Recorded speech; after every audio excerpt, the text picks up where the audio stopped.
Hey everybody, James here with ICS Collision Center, and today I'm going to walk you through a newer Porsche that we're working on.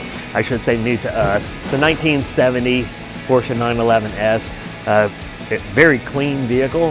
Came from a gentleman with a collection here in town, and just wanted to have us do some minor repairs to it.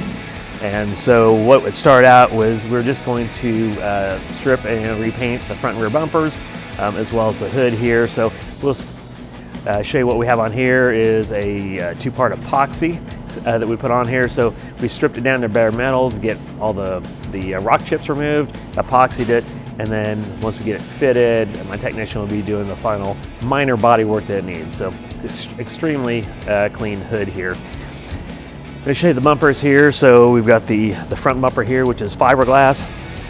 It had some minor distortion to it, fair amount of rock chips.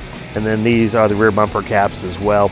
Same thing, these were, being as though it was a lacquer vehicle, what we have to do is strip down that lacquer because our products cannot go over the top of it.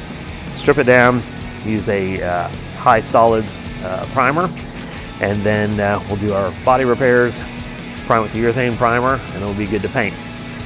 Show you the back of the vehicle here.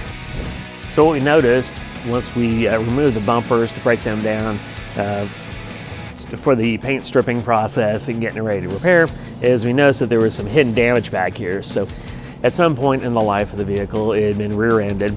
Minor collision appears, but it had damaged the metal here on both sides. And then also up underneath here, which you really can't see, it had damaged the inner pocket structure as well as the oil tank over on the side. So we brought that to our client's attention, see if he wanted to take care of it. Even though it's all hidden, you never see it, that's why they didn't notice it. He wanted to have us go ahead and repair it to the best of our ability, as well as bring it back to a pre-loss condition as best as humanly possible. So what I really love about this car, although I'm not super crazy about the green on it, I love this interior on it.